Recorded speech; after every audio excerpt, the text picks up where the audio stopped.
नमस्कार दोस्तों, stock market studies में फिर से एक बार आपको बहुत बहुत स्वागत है। तो आज मैं फिर से आपके सामने कुछ इंपॉर्टेंट कंपनी का अपडेट शेयर करने वाला हूँ। तो इस वीडियो को पूरा लास्ट तक देखिएगा और अभी तक आपने चैनल को सब्सक्राइब नहीं किया तो जरूर कर लीजिएगा।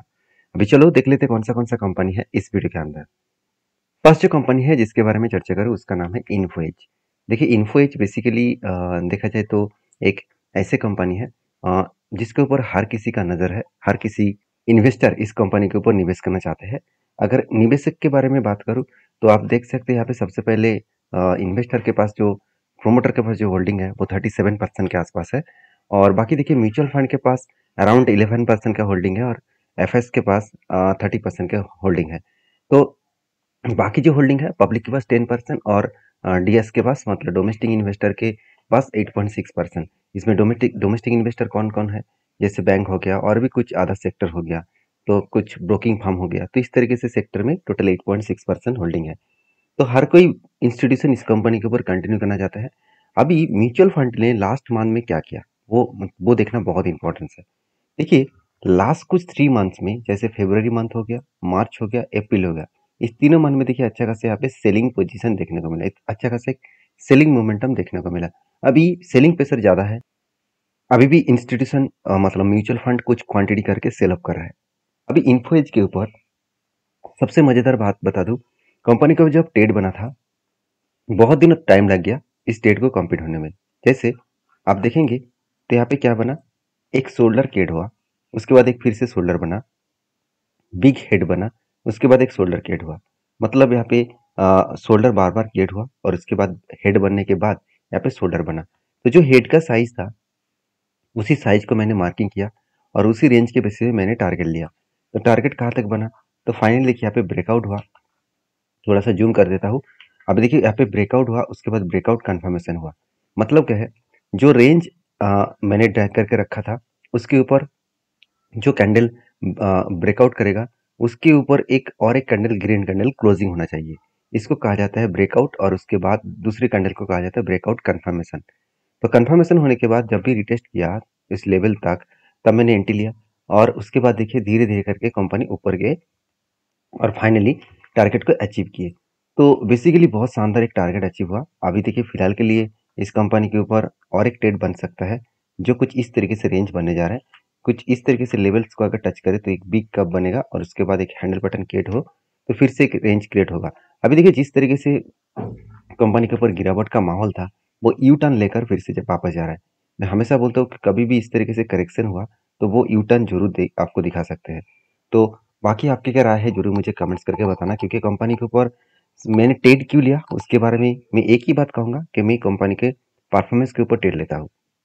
अभी परफॉर्मेंस कैसे हुआ, जब मैंने ट्रेड लिया था दिसंबर क्वार्टर था, तो दिसंबर क्वार्टर आप देखेंगे 519 से 627 करोड़ के आसपास सेल्स हुआ था। अभी एक्सपेंस को कंपनी कंट्रोल में रखे जिसके चलते हुए कंपनी का नेट प्रॉफिट 46 करोड़ से 119 करोड़ तक देखने को मिला। मतलब बेस्ट तरीके से यहाँ पे प्रॉफिट ग्रोथ यहाँ पे देखने को मिला है। अभी इस कंपनी के ऊपर आपके क्या ओपिनियन है जरूर मुझे कमेंट्स करके बताना, क्योंकि कंपनी जिस तरीके से प्रॉफिट क्रिएट किया वो बहुत शानदार है। आप कहेंगे सर इस बार तो प्रॉफिट कम हो गया, कोई बात नहीं, पिछले सालों की तुलना से पिछले सालों में तो लॉसेस हुआ था 500 करोड़ का, वो प्रॉफिट में कन्वर्ट हुआ, यही सबसे बड़ी बात है। तो कहने वाला बात यही है कि कंपनीज के ऊपर अगर ये सारे पॉइंट्स ठीक ठाक चल रहा है तो कंपनी में ग्रोथ आने का चांसेस हमेशा रह जाते हैं। बाकी आपके क्या ओपिनियन है जरूर मुझे कमेंट्स करना। तो नेक्स्ट जो कंपनी है उसके बारे में बात करूँ उसका नाम है टाटा टेक्नोलॉजीज लिमिटेड। तो टाटा टेक्नोलॉजीज लिमिटेड बेसिकली बहुत दिनों इंतजार करा, बहुत दिनों तक होल्ड किया, उसके बाद मुझे लग रहा है एक पैटर्न यहाँ पे बनने जा रहा है। वो पैटर्न कुछ इस तरीके से शोल्डर, उसके बाद बिग हेड, उसके बाद शोल्डर बनने जा रहा है। अभी देखिए कोई भी पैटर्न जब बनता है उस टाइम में मैं सबसे पहले कंपनी का परफॉर्मेंस देखता हूँ। अगर परफॉर्मेंस अच्छा है तो मैं इस कंपनी के ऊपर कुछ ना कुछ डिसीजन जरूर लूंगा। हाँ, अगर देखता हूँ कंपनी का वैल्यूएशन हाई है, कंपनी थोड़ा सा रिक्सी जोन में है, तो भी कोई पैटर्न स्केड हो रहा है, तो वहाँ पे मैं छोटे मोटे क्वांटिटी के साथ काम करता हूँ। तो कंपनी के वैल्यूएशन वाइज बात करूँ, कंपनी के एक टाइम पी रेशियो था 85 और आज कहाँ पे है 65। मतलब कंपनी का पी रेशियो सस्ते में ही है। ओवरऑल बात करूँ तो सस्ते में है, क्योंकि कंपनी के एवरेज पी रेशियो 5 साल की, एक्चुअली 5 साल हुआ नहीं, कंपनी जब से स्टार्ट हुआ तब से लेकर एक्चुअली अभी तक 1 साल भी नहीं हुआ, अराउंड 6 to 7 मंथ हुआ है। तो उस टाइम ऑफ पीरियड में जो टोटल एवरेज निकल कर आ रहा है करीबन 71। तो इसका मतलब कंपनी का एवरेज पी रेशियो ठीक ठाक ही है। कंपनी का मतलब जो इंडस्ट्रीज पी रेशियो है उससे कंपनी का पी रेशियो डबल से भी ज़्यादा है। कंपनी के आरओसी आरओई दोनों ही बेस्ट देखने को मिला। एनुअली इनकम भी जबरदस्त है और डेप्थ एकदम ना के बराबर है। तो मेरे कहने का मतलब है कि कंपनी को बेस्ट तरीके से सिचुएशन यहाँ पे देखने को मिला है। और यही सिचुएशन के हिसाब से बात करूँ तो कंपनी में एक बूस्ट देखने को मिलेगा, एक आगे बढ़ने का, एक पॉजिटिविटी थिंकिंग जरूर देखने को मिलेगा। बाकी अगर मैं इस कंपनी के क्वार्टर रिजल्ट के बारे में बात करूँ जिसके कारण मैं ट्रेड लेने वाला हूँ, वो है कंपनी का रिजल्ट। आप देखेंगे पिछले सालों में जो सेल्स था उससे थोड़ा सा कम हुआ। कितना कम हुआ? अराउंड 101 करोड़ के आसपास। 101 करोड़ के आसपास कंपनी का सेल्स डाउन हुआ। एक्सपेंस को कंपनी कंट्रोल में रखे, उस बेसिस में कंपनी का नेट प्रॉफिट 217 करोड़ से 150 करोड़ के आसपास बना। मतलब एक बेस्ट तरीके से रिजल्ट यहाँ पे देखने को मिला। अभी कंपनी के ऊपर एज ए इन्वेस्टर, प्रोमोटर से लेकर एफएसडीएस पब्लिक, हर किसी के पास आपको बेस्ट तरीके से इन्वेस्टमेंट देखने को मिल चुके हैं कि प्रोमोटर के पास 55% के आसपास होल्डिंग है। आज भी होल्डिंग 55% के आसपास है। सबसे आपको अच्छा लगेगा यहाँ पे देखने के बाद, आप खुद ही देख सकते हैं, प्रोमोटर के बाद एफएसडीएस के पास भी होल्डिंग है। हाँ, एफएस और डीएस कुछ क्वांटिटी बेच रहा है क्योंकि पहले जो ज़्यादा क्वांटिटी वो खरीदारी करके रखे थे उसमें कुछ क्वांटिटी यहाँ पे बेचा जा रहा है। तो बाकी इस कंपनी के ऊपर जो टेक्निकली चार्ट पैटर्न बना है उसको दिखाने से पहले कुछ इंपॉर्टेंट पॉइंट मैं आपके साथ शेयर करूंगा। जैसे कंपनी के कैपेक्स के बारे में बात करूं तो कंपनी के कैपेक्स कुछ भी नहीं है, क्योंकि मैं पिछले बार भी बोला था कि कंपनी लास्ट कुछ फ्यू ईयर्स में कंपनी 60 करोड़ के आसपास कंपनी कैपेक्स को इंक्रीज किया था। अब इस बार कंपनी कैपेक्स कुछ भी इंक्रीज नहीं किया, फिर भी कंपनी धीरे धीरे करके अच्छा खासा खुद को रिप्रेजेंट कर रहा है। जैसे आरओई बेस्ट लेवल में गया, 16 to 20% गया, और आरओसी जो यहाँ पे 22% था वो 26% चला गया, और नेट प्रॉफिट मार्जिन 11% से बढ़ के 14% हो गया। तो और डेप्थ एकदम जीरो के आसपास है। तो सोचिए कंपनी कितने शानदार परफॉर्मेंस कर रहा है, और इस शानदार परफॉर्मेंस की वजह से कंपनी में एक ग्रोथ आने वाला है। तो मैं एक जरूर यहाँ पे एक ट्रेड लेने वाला हूँ, क्योंकि कंपनी के ऊपर एक शोल्डर बना, उसके बाद एक फिर से शोल्डर बना, उसके बाद एक बिग हेड बना। तो आप कहेंगे सर यहाँ पे जो शोल्डर बना है उसी लेवल में तो हेड है। बिल्कुल नहीं, शोल्डर को जो मैंने जो मार्किंग करके रखा है उस मार्किंग को देखना, उसके नीचे तक गया था। इसका मतलब यहाँ पे एक बिग हेड बना है। अब एक छोटा सा शोल्डर पैटर्न क्रिएट करे तो इसको ब्रेकआउट करे तो मैं जरूर यहाँ पे एक छोटा सा एंट्री लेने वाला हूँ। बाकी आपके क्या ओपिनियन है जरूर मुझे कमेंट्स करके बताना, क्योंकि आप किस तरीके से काम करते हैं वो भी जानना बहुत इंपॉर्टेंस है। तो नेक्स्ट जो कंपनी है उसके बारे में बात करूँ, उसका नाम है आर्कॉन इंटरनेशनल लिमिटेड।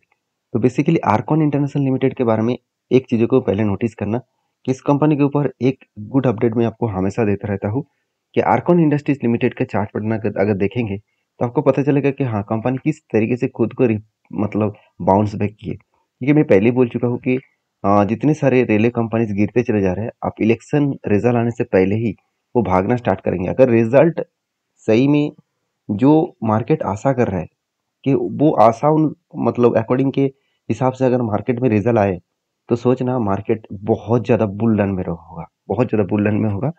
तो ये देखिए कंपनी के ऊपर एक यहाँ पे रेंज बना था, दो बाइंग कैंडल का रेंज बना, और ये रेंज टोटल 32% के आसपास बना। तो जब भी कुछ इस तरीके से रेंज बनता है मैं हमेशा इंतजार करता हूँ, जब भी शेयर यहाँ पे से नीचे आए, इस लेवल को टच करे, तब यहाँ पे एंटी बन चुके हैं। और उसके बाद देखिए फिर से यहाँ पे रिटेस्ट किया, जो मतलब यहाँ पे होता क्या है, बहुत सारे लोग मुझे ये भी कमेंट्स करते रहते हैं, सर अगर इस तरीके से रेंज बना है, अगर इसको टच किया है और बड़े ऑपरेटर इस तरीके से पहले ऊपर लेके गए थे तो दूसरी बार भी वो ऊपर लेके जाएंगे, ये बात आप बता रहे थे, तो यहाँ पे नीचे आने के बाद फिर से वो नीचे क्यों आया? देखिए एक चीज़ों को समझिए, बड़े इन्वेस्टर यहाँ पे भी माल की खरीदारी किए, यहाँ पे भी माल खरीदारी किए, क्योंकि आप चार्ट को देखकर आपको पता चल चुके हैं कि देखिए कंटिन्यूसली बाइंग कैंडल यहाँ पे कितने हाई लेवल का एक बाइंग कैंडल दिखने को मिले। एक्चुअली होता क्या है, मान के चलिए कोई भी इंस्टीट्यूशन के 1 लाख क्वांटिटी खरीदना है, तो यहाँ पे मान के चलिए वो 50,000 ही खरीदारी कर पाए हैं, तो बाकी क्वांटिटी वो उठा नहीं पाएंगे, वो हाई लेवल में कभी भी बाय नहीं करेगा। वो क्या करेंगे, फिर से उसको नीचे लेके आएंगे, कुछ सस्ते प्राइस में फिर से वो माल खरीदारी करेंगे। उसके बाद उसको पूरा माल जब मिल जाता है वो उसको पुश करके ऊपर लेके जाते हैं। आप खुद ही देख सकते हैं किस तरीके से वो ऊपर लेके गए। कहने का मतलब है कि इस सारे सारे सिचुएशन की वजह से कंपनी अच्छा खासा टारगेट देते हैं। और जो लोग इस तरीके से स्ट्रैटेजीज के ऊपर बहुत दिनों से काम कर रहे हैं, मेरे वीडियो देखकर बहुत कुछ सीख चुके हैं, आपको अभी पता चल चुके हैं कि हाँ स्ट्रैटेजीज में कितना दम है। तो उसके लिए बता दूं, आप इस तरीके से स्ट्रैटेजीज के ऊपर काम करने से पहले एक बार सारी चीज़ों को वेरीफाई करना, क्योंकि यहाँ पे सिर्फ स्ट्रैटेजीज के बेसिस में ही काम नहीं करना है, कंपनी के फाइनेंशियल फंडामेंटल्स को भी चेकआउट करना है। अभी देखिए कंपनी के ऊपर सबसे इंपॉर्टेंट पॉइंट क्या है मैं आपको बता दूं। आर्को इंटरनेशनल लिमिटेड के बारे में बात करूँ तो कैपेक्स के बारे में बात करूँ तो कंपनी में छोटा मोटा कैपेक्स इंक्रीज किया गया। करीबन 94 करोड़, जो पहले लास्ट 4 ईयर्स में कुछ कैपेक्स नहीं था। तो एक गुड पॉजिटिव पॉइंट है और इसीलिए मैंने इस कंपनी के ऊपर एक पॉजिटिव थिंकिंग के हिसाब से देखा। बाकी आपके क्या ओपिनियन है जरूर मुझे कमेंट्स करके बता सकते हैं। और नेक्स्ट जो कंपनी है उसके बारे में चर्चा करूँ, उसके नाम आप देख सकते हैं, दबंगगिरी शुगर्स कंपनी। तो दबंगगिरी शुगर्स लिमिटेड जो बेसिकली 970 करोड़ का कंपनी है और इस कंपनी के ऊपर गुड अपडेट है। वो अपडेट के बारे में बात करूँ, कंपनी स्प्लिट का अपडेट है। कंपनी 1:10 रेशियो का स्प्लिट यहाँ पे देने वाला है, मतलब हर 10 एक के बदले कंपनी आपको 10 शेयर देने वाला है। तो जो लोग स्प्लिट पाना चाहते हैं इस कंपनी के ऊपर रिसर्च करिए, उसके बाद काम करिए। वीडियो में जानकारी अच्छी मिले तो प्लीज लाइक करना। मिलते हैं नेक्स्ट वीडियो में, तब तक के लिए धन्यवाद।